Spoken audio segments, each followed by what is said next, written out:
Hello সবাইকে। তো আমার 7 ডেজ চ্যালেঞ্জে আজকে হচ্ছে ডে 3। ঘুম থেকে উঠতে হয়ে গেছে আজকে দেরি। তো কি তার কোনো কিছু করার নেই, মানে অন্য দিনের তুলনায় আজকে একটু দেরি হয়ে গেছে, কারণ কালকে রাত্রে 1টার সময় ঘুমাইছি, যে কারণে মানে ঘুমাইতেও দেরি হয়েছে আর উঠতেও একটু দেরি হয়ে গেছে। তো তারপরে প্রথমে সকালবেলা ঘুম থেকে একটু উঠছিলাম তাড়াতাড়ি, ওই হ্যাঁ যে সময় উঠছে তখন 6:30টার মতো, মানে 6টা 6:30 বাজে মনে হয় উঠছিলাম, কিন্তু ওইটা চোখ খুলতে পারতেছি না।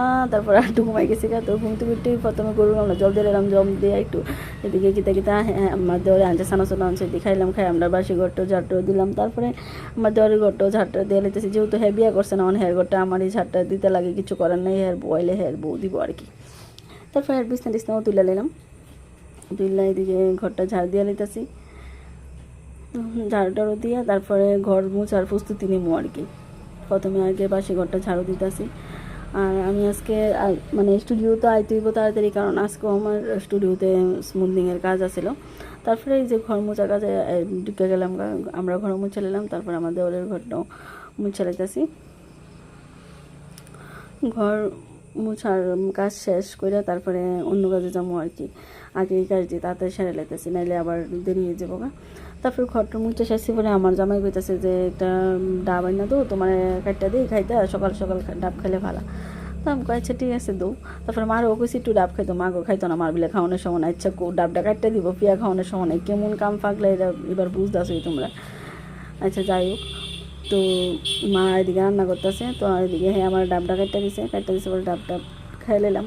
ডাবটা খাইয়া ভালোই লাগছে, মানে সকাল সকাল, মানে অ্যাকচুয়ালি ডাব মানে কচি ডাবা ছিল, টেস্ট হয়েছে জলটা। তারপরে এসে তো মা তো দেখছি রান্না করে সে তরকারি করে নিয়ে রাখতেছে, ওনারা রান্না করো। তো খাইয়াটে এসে তারপরে আমি জায়গাটা পরিষ্কার করে নিলাম, যেহেতু জায়গাটা আমার লেগে পড়ছে, আমার লেগে না বললো, আমি পরিষ্কার করতাম, কোনো অসুবিধা নেই। তো এরপরে জায়গাটা পরিষ্কার টরিষ্কার করে তারপরে আমার মানে শ্বশুর আর কাকা শ্বশুর, মানে আমার শ্বশুর তার আর মামা মানে না ফেরা দেশে গেছে গা। তো এদের তো একটা নিয়ম টিয়ম থাকে, কাজ টাজ থাকে, এরিয়ায় করতেছে বাবু তারা। তো এদিকে কাজ করতেছে, আমি কাকি তারা ঘর থেকে নাড়ু লয়ে লাইছি, লয়ে খাই লাইছি। তারপর আমার যাইতেছে গা প্রতিদিনের মতন ডিউটি। তো এদিকে একটু আগে দিলাম, আগে দিয়ে টাটা দিয়ে তার বাইক আই পড়লাম। আমার কাপড় দিতে লাগবো কিছু, কাপড় টাপড় ধোয়ানো লেগে। তো কাপড় টাপড় লয়ে বসি, বালতিও লয়ে বসি। এবার ভিজাইতেছি, পিতা জানি কথা বলতেছি কার লোক আমারও মনে নেই, যদিও ভয়েস দিতেছি ওখানে। তারপরে কথা বলতে বলতে আমি কাপড় টাপড় যদি আসতো এটি মোটামুটি ভিজাই লিছি, ভিজাই না তারপরে মানে ধুমো আর কি, ধুয়ে স্নান টান করে পুজো টুজো দিলাম। তারপরে ওখানে কাপড় জানি না কিতা কিতা ভিজাইছিলাম, জানি আমার মনেও নেই, মানে আমার ড্রেসই বেশিরভাগ। তারপরে মার কাপড়